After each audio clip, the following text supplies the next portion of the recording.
Assalamualaikum warahmatullahi wabarakatuh. Selamat pagi, Ibu Nusma. Selamat pagi, teman-teman semuanya. Perkenalkan, nama saya Muhammad Andri Kurniawan. Pada kesempatan kali ini, saya akan memberikan tutorial bagaimana cara untuk mengolah data di aplikasi SPSS. Baik, pertama kita buka dulu aplikasi SPSS-nya. Di sini, saya menggunakan data dari skripsi kakak tingkat saya yang bernama Koril Hidayat dengan judul Analisis Faktor-Faktor Penggunaan ChatGPT dalam Pembelajaran Akuntansi pada Mahasiswa Prodi Pendidikan Akuntansi. Baik, pada kesempatan kali ini saya akan memberikan tutorial bagaimana cara untuk analisis data, yaitu melakukan uji validitas. Langkah pertama untuk melakukan uji validitas, pertama kita klik Analyze, lalu kita klik Correlate, kita klik Bivariate, lalu kita input data mana yang akan kita uji validitas.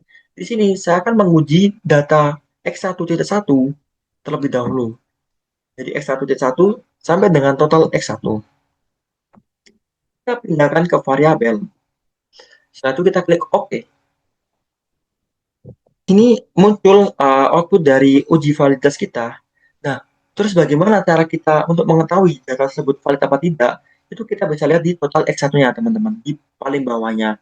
Di sini kita bisa lihat dari dua hal, yaitu seek to toilet sama dan juga percent correlate. Nah, seek to toilet jika nominalnya di bawah 0,05 atau 5%, data tersebut dapat dikatakan valid. Nah, di sini nilai dari seek to toilet dari X1.1 sampai dengan X1.6 terlihat bahwa data tersebut itu di bawah 0,05.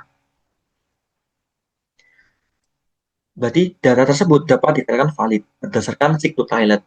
Lalu kita juga lihat dengan percent correlate. Nah, untuk mengetahui data itu valid apa tidak, itu kita bisa lihat dari R table-nya. Untuk mengetahui R table, itu kita bisa lihat N sama dengan 73 itu sama dengan 0,219. Nah, di sini terlihat bahwa output dari X1.1 sampai dengan X1.6 itu di atas 0,219. Jadi data tersebut dapat dikatakan valid. Baik, langsung kita lakukan uji pada X2. Langkahnya tetap sama. Kita klik Analyze, kita klik Correlate, lalu kita klik Bivariate. Kita reset terlebih dahulu ya teman-teman. Kita reset. Lalu kita masukkan X2.1 sampai dengan total X2. Kita masukkan ke variabel sebelah kanan. Kita klik OK. Di sini muncul output dari X2. Sama dengan yang tadi, kita lihat dari totalnya, dilihat dari seek to toilet, di bawah 0,05, data tersebut valid. Di sini terlihat di X1.1 sampai dengan X1.6, itu di bawah 0,05. Jadi data tersebut valid. Terus kita lihat di percent correlate, yang mana tabelnya itu tadi 0,219, dan di sini terlihat X1.1 sampai dengan X1.6 itu di atas 0,219. Jadi data X2 dapat dikatakan valid. Selanjutnya, kita akan melakukan uji validitas pada data X3. Kita kembali lagi ke SPSS-nya. Kita klik Analyze, kita klik Correlate, kita klik Bivariate, lalu kita reset terlebih dahulu, lalu kita masukkan X1 sampai dengan X3 tidak 1 sampai dengan total X3, kita klik variabel, lalu kita klik OK. Daripada X3, cara mengujinya tetap sama teman-teman. Kita lihat dari seek to toilet dan juga percent correlate. Nah, jika seek to toiletnya itu di bawah 0,05, data tersebut dapat dikatakan valid. Di sini terlihat teman-teman, dari X3.1 sampai dengan X3.6 itu datanya di bawah 0,05. Jadi data tersebut dapat dikatakan valid. Lalu kita lihat di percent correlate, yang mana jika percent correlate ini nominalnya di atas R tabel atau di atas 0,219, data tersebut dapat dikatakan valid. Di sini di X,3 X3.1 sampai dengan X3.6 itu di atas 0,219. Jadi data tersebut dapat dikatakan valid. Baik, kita kembali lagi ke SPSS. Selanjutnya kita akan melakukan uji validitas pada variabel Y. Kita klik correlate, kita klik bivariate, lalu kita reset terlebih dahulu. Kita masukkan Y1.1 sampai dengan total Y1. Kita klik OK.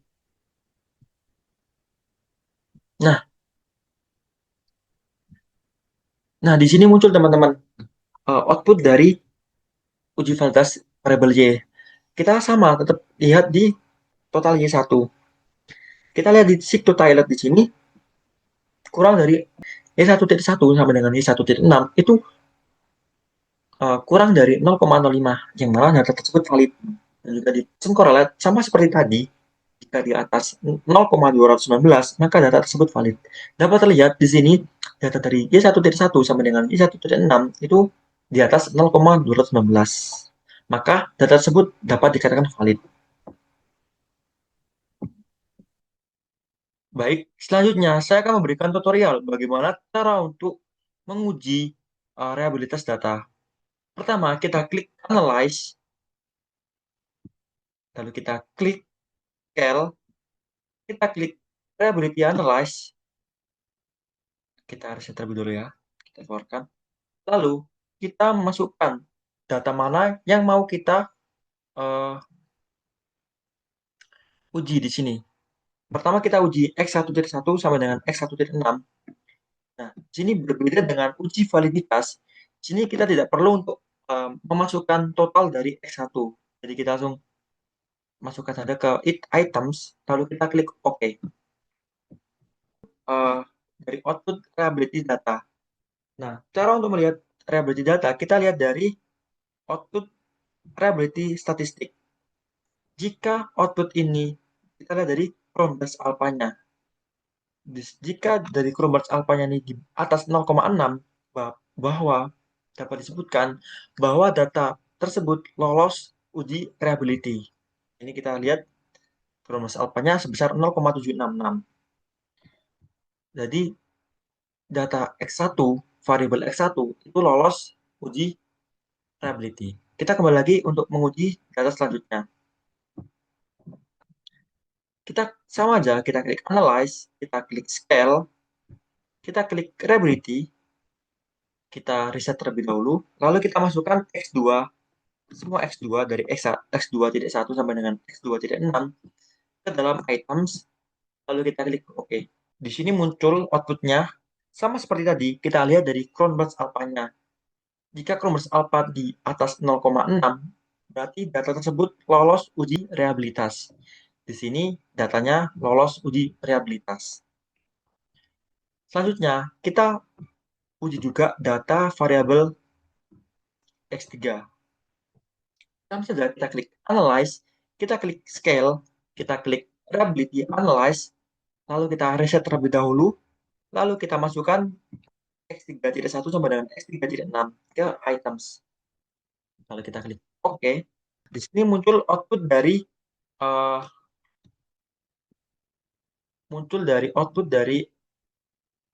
uji reliability-nya. Di sini terlihat Cronbach's alpha-nya itu 0,771, yang mana data tersebut itu lebih dari 0,6. Jadi data tersebut lolos uji reliabilitas. Selanjutnya kita uji yang terakhir, yaitu kita uji variabel Y. Kita tetap sama, kita klik Analyze, kita klik Scale, lalu kita klik Reliability Analyze, kita reset terlebih dahulu, lalu kita masukkan Y1.1 sampai dengan Y1.6 ke items, lalu kita klik OK. Di sini muncul output dari uji reliability. Di sini output dari Y di Cronbach's alpha sebesar 0,797, yang mana data tersebut di atas 0,6. Jadi dari data Y ini lolos uji reliabilitas. Baik, selanjutnya saya akan memberikan tutorial bagaimana cara untuk uji asumsi klasik. Yang pertama, kita akan uji normalitas terlebih dahulu. Caranya yaitu kita klik Analyze, kita klik Regression, kita klik Linear, lalu kita masukkan variabel total X1 ke independen, variabel total X2 ke independen juga, variabel total X3 ke independen juga, lalu total Y1 ke dependen. Di sini kita klik statistik, lalu kita klik model fit, kita klik tentang, kita ke deskripsi kita tentang, collinearity diagnosis kita tentang, lalu kita klik continue, habis itu di plot, kita masukkan JPread ini ke X, lalu yang ini spreadsheet ini ke Y, lalu kita centang histogram, dan juga normal probability plot kita centang juga. Kita klik continue, habis itu ke save, kita klik yang ini, yang unstandarized. Kita klik centang, lalu kita klik continue. Lalu kita klik OK. Setelah itu, cara untuk melihat data itu normal apa tidak, kita lihat di bagian diagram histogram. Nah, jika data ini membentuk melengkung seperti gunung, maka data tersebut dapat dikatakan normal. Selanjutnya kita lihat ke plot. Nah, jika titik-titik biru ini atau data ini mengikuti garis hitam ini, maka dapat dikatakan bahwa data tersebut normal berdasarkan plot itu. Lalu kita lihat di sampel Kolmogorov-Smirnov.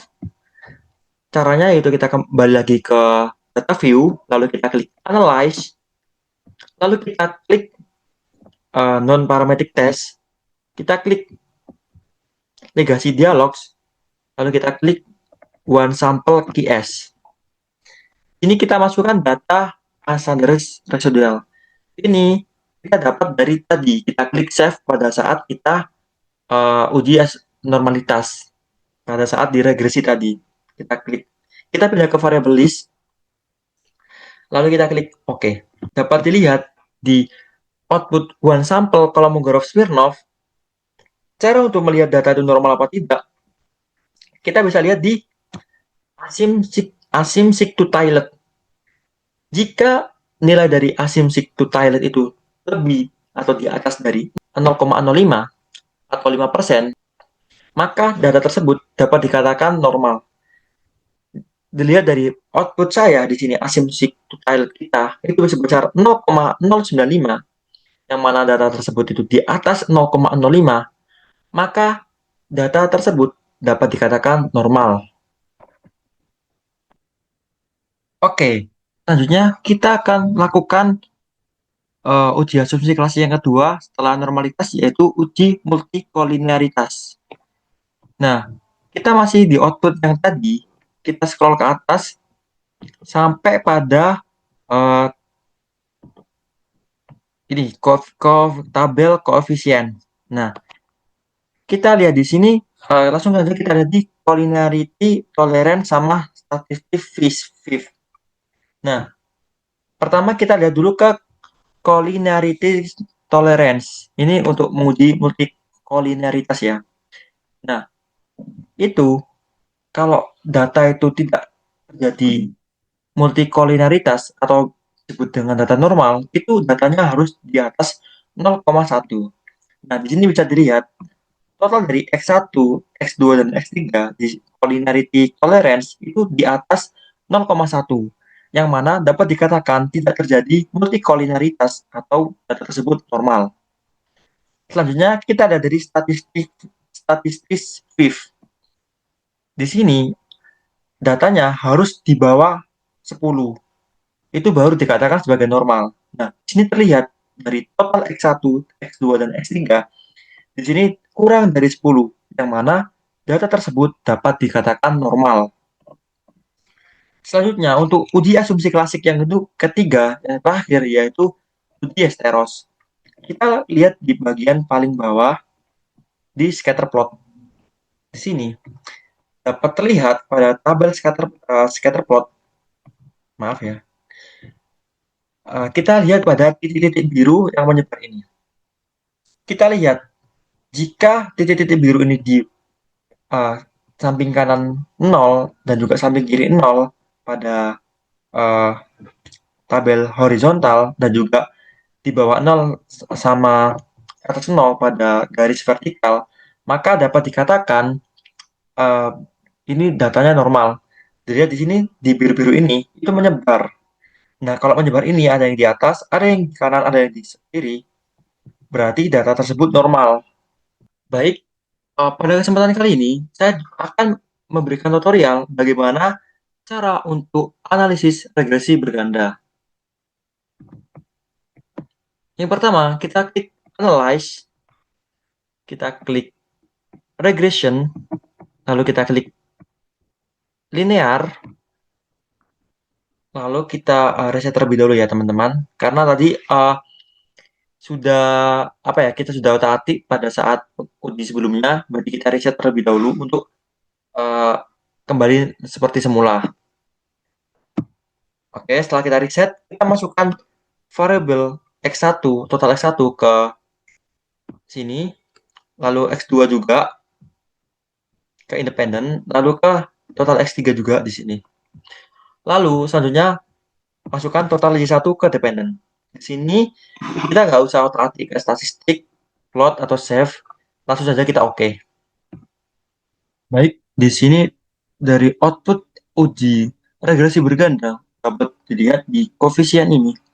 Pertama, kita uji terlebih dahulu apakah variabel X1, X2, dan X3 memiliki pengaruh terhadap variabel Y secara individu atau parsial.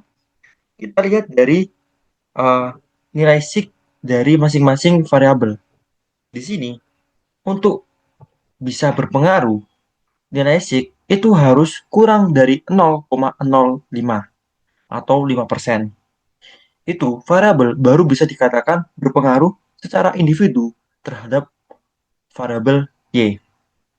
Bisa dilihat di sini, untuk variabel X1 itu memiliki nominal nilai sig sebesar 0,351, yang mana dapat disimpulkan bahwa variabel X1 tidak memiliki pengaruh secara individu kepada variabel Y, karena nilainya di atas 0,05.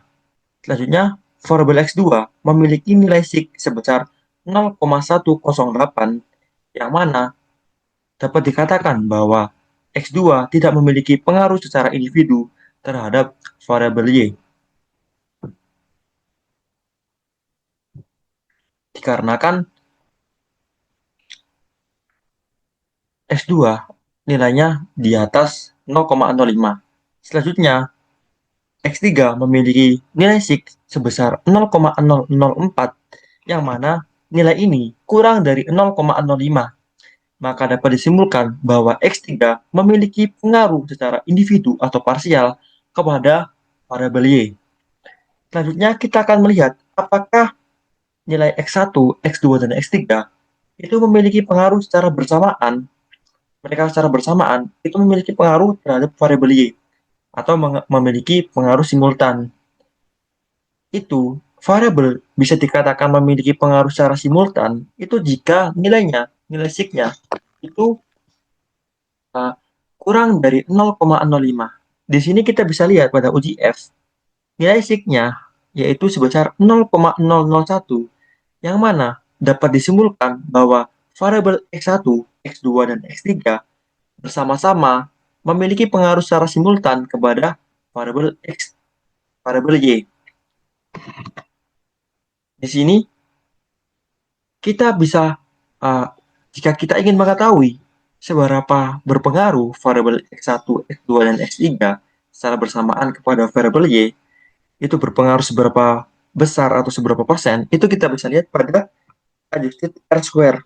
Di sini, nilai adjusted R-square sebesar 0,393, yang mana jika kita rubah pada bentuk persen, itu menghasilkan yaitu 39,3%. Maka dapat disimpulkan bahwa variabel X1, X2, dan X3 secara bersamaan memiliki pengaruh sebesar 39,3% terhadap variabel Y. Lalu selanjutnya yaitu menentukan persamaan dari variabel X1, X2, dan X3 atau persamaan dari regresi berganda. Kita lihat dari yang tabel koefisien di bawah. Bisa persamaannya yaitu 0, negatif 0,243 ditambah 0,153 ditambah 0,771 ditambah 8,330. Itu ada persamaan dari regresi berganda. Baik, mungkin itu saja tutorial dari uji validitas, uji reliabilitas, uji asumsi klasik, dan juga uji regresi berganda dari saya. Mohon maaf, Bunus Matul, apabila dalam penyampaian saya ada kata-kata saya yang salah atau kata-kata saya yang kurang berkenan di hati Bunus Matul, saya mohon maaf yang sebesar-besarnya. Saya ucapkan terima kasih karena telah menonton sampai akhir. Wassalamualaikum warahmatullahi wabarakatuh.